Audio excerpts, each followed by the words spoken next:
Hello and welcome to Intuition Basics. So, I had another request from our Beyond Human chat group, and I wanted to get into the basics of our intuition, what I've come to understand about it, and how it's helped me. So, what is it exactly? So, I like to simplify it, break it down, make it as simple as possible for the beginner, right? And your intuition is simply a notification, right? Ding, hey guys, check this out. Excuse me, hey, you need to pay attention, right? Your intuition is not logical, so you have to interpret it, right? So we often get into a habit of over-interpreting our intuition or interpreting it in a way that maybe it just isn't, right? So it's a notification. Like, just think of it as that, right? And you tip it. I feel it in my chest, right? Where ultimately, when I would get anxiety before my brain did what it would do with anxiety, it started with that feeling. And that feeling is what I began to learn was my intuition trying to point something out, right? So I had to take a step back and say, okay, what exactly am I feeling, right? Because a lot of the time when I got down to the bottom of a lot of my anxieties, they just weren't real, right? It was fears that were given to me through programming over years. And so ultimately it's a misinterpretation of our feelings. So that's the only way our intuition can communicate with us, is through our feelings. So when we start having feelings and we're not in an emotional place, we're like, oh no, what's going on? I must be having something must be wrong with me. But it's our intuition just trying to say, hey, pay attention. Look, there may be an opportunity for you here, for something that you've been looking for. Because the intuition communicates on a level that we don't, right? So you may be in a room with someone that your intuition knows for a fact that would be a benefit. You would be a mutual benefit, or it knows you need to stay away from someone, right? It would it's simply just a notification, right? So like I said, most of our problems happen because we're programmed our brain to auto-interpret a spectrum of feelings just into a few dimensions. Most of the time when we think we interpret our intuition correctly, we're actually interpreting our instincts, right? So for instance, this is the general thought process when you have an intuitive feeling. You have your expectations, your interpretations, and the reality. So I like to use dating as an example, because a lot of people will attribute their matches or their love with their intuition, and then if it doesn't work out, they're mad, and then they can't trust their intuition anymore. So when I am I fall in love easy because I love to love, right? So it's easy for me to fall in love with a woman. So I have to be overly protective of myself and realize, okay, I can overlove someone to the point where they just want me. I am essentially a drug at that point, right? By giving my love so freely to someone, I'm a drug to them now. And then now they may become, not very well off because of it. So I have to be cognizant of that and typically stay away from relationships until I can find a vibrational match, right? And I'm not really worried about it. I'm having a lot more fun just doing my own thing. But it has helped me kind of cope with it, being able to, when I, and here's the interesting thing, is now that I'm not searching for, a mate, so to speak, when I have these intuitive feelings about a woman, I say, oh, what do I need to learn about? What do I need to learn from this woman? Or instead of saying, oh, I want to do all these carnal things that the old me would want, right, or do, I still would like to engage in those things, but it's one of those things where I understand how sacred sex is, and I don't want to waste that energy on something that's not going to serve me. So that's kind of the example I use, and I've been able to, now instead of pursuing every woman that I think I'm in love with, I say, okay, what can I learn from them, or how can they inspire me? And I just, we just become friends, and I continue continuously am inspired by their beauty or grace or whatever things that was attracted to of them. And the things that you're attracted to change over time. So probably do a whole nother thing on relationships. But so here's kind of the breakdown between instinct and intuition. So instinct is like your heightened senses. This is like your body version of intuition, right? This can help lead you to safety in a dangerous situation. It's like an autopilot system created pretty much for survival. And since we're not in constant danger anymore, we need to redirect our instinctual energy into our intuition, right? So our instinctual energy is very similar to the intuition energy. It's just that's the two sides of the scale, right? You have your self-serving is your instinct, and intuition is your altruistic side.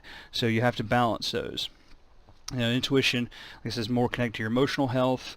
So we cross those signals because we don't necessarily know what our if we don't know ourselves, it's hard to know what we're feeling. So think of the instinct to the guide to the easier, more temporary happiness, and the intuition as a longer, more fulfilling, lasting happiness. So here's how you get to the point where you can really understand your intuition, and you pretty much have to reset your interpretations. So if you're not naturally intuitive, or you're not necessarily, in tune with that side of yourself, these are some steps you can take to help reset your interpretation. So you have to just understand that these feelings are simply just alerts, for your body, and you've and somewhere and think of it like you lost the manual somewhere, and now you got to start figuring out what all these alerts mean again. Forget all your feelings, right? And this is good. This is a good thing for getting your feeling, resetting this, so it allows you to learn. So you have to take a back seat to your life, and you become an observer to an extent. Don't react to things. Try to be, as little reaction as possible, even for good things, right? Try to, that's all part of control. If you can control yourself during the good things, you can control yourself during the bad things, and that's what people don't really understand, the things that we call bad. So, just take a back seat, observe, practice your breathing techniques, get into meditation, other forms of self-control, yoga, tai chi, qigong, anything to help, that you feel intuitively drawn to help you heal.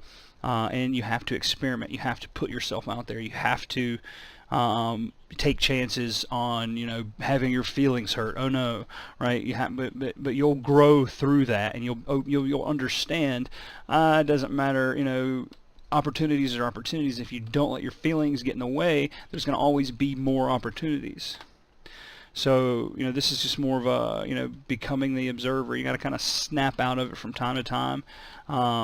People who have intuition problems typically overthink, which drives their anxiety. So if you stop that overthinking and direct that thinking into what really is the problem, instead of assuming this feeling means this, then you can start to redirect your energy, build new pathways in the brain, all that. And just, you have to stop being reactionary in your actions. Or you can be reactionary in your feelings, but you have to stop yourself from your action. You have to say, what am I feeling right now? What exactly is making me feel this way? And then you say, well, and then when you find the source, say, why is it making me feel this way? And then keep getting down to the why until it's on you, because ultimately it is going to be on you. All your anxieties, all your problems are going to be on you, and something you left unfulfilled in your life, or you aren't confident enough in some area, and it's because you've gotten you getting your signals mixed up, and you can't trust your signals. You can't trust your signals. So, like I said before, practice this with the good feelings. So that way, I do this. I started practicing this type of stuff with, food, right? Going on fast and forcing myself to not be, not think about my hunger when I was really hungry, when I haven't eaten in a long time. And fasting helped me gain that control that I needed over certain feelings that I thought I couldn't control before. And then that starts a snowball effect of showing you proof that you can have the control that you need in your life, right? So taking control. This is where, self-love and everything comes into play, where, don't be afraid to excuse yourself, to take control of your feelings. If you're in a situation you're feeling overwhelmed, excuse yourself, cry if you need to, let it out, do whatever you need to do to feel the feeling. All right, this is not about stopping your feelings. This is about feeling your feelings, but just feeling them, not thinking about them. Right? So, experience, just don't be afraid to experience the full emotion. This can help you build the pathways quicker, and help you build the interpretations more accurately if you just allow yourself to feel it and then analyze it after you felt it. We are too used to analyzing it while we're feeling it, and that forces us to look in a certain way, right? And when we open ourselves up, we say, oh, here's some other scenarios, or here's some other things. So any form of mindfulness will help. Yoga, healthy eating, meditation, all that stuff. So when you experiment, follow the tried and true scientific method, right? You got, hypothesis, experiments, conclusions, all that stuff. So set your constants. So I would, when I was testing my intuition out, I would say, if this, then this, like a computer programmer would to program a code. I'd say, okay, I'm gonna go to this event that I really don't want to go to, and I'll do it, right? And I'll go and I'll say, if there's this, I'll do this. Like if there's a attractive female, I'll talk to, trying to build up my own confidence and using intuition to do it, right? And or just if there's an opportunity that I can take advantage of, I try to be open to opportunities as an entrepreneur. So I would go to this event and be open to opportunity even if I don't want to go. And every time I didn't want to go somewhere and I went with that in mind, that, hey, my intuition is leading me somewhere for a reason. I just rolled with it. I didn't necessarily believe it. These were experiments, right? And I just rolled with it, and it was the same results every time, right? As long as I, and this thing is, it couldn't, it could be completely random. It could be the fact that there are opportunities everywhere if you look for them, if you're creative enough to find them. And part of understanding your intuition is being more creative and understanding that creative process, because creation, art is emotions captured, right? That's all art is. Anytime you've captured an emotion, you've created art.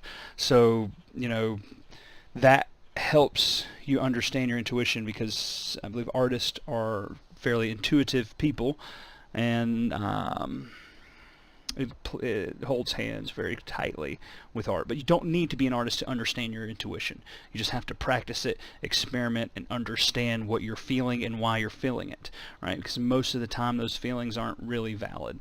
Hard truth, but a lot of your feelings aren't valid. They're, like I said, you're putting them in a funnel, like in a choke. There's a choke point, right, of a spectrum of emotions, right? And then you're forcing the spectrum of emotions through small choke points, like, oh, happy, sad, regular. But you actually can experience an array or a spectrum of emotions if you allow yourself. Thank you very much. I hope this helps, and I look forward to making more videos for you. If you have any requests, let me know.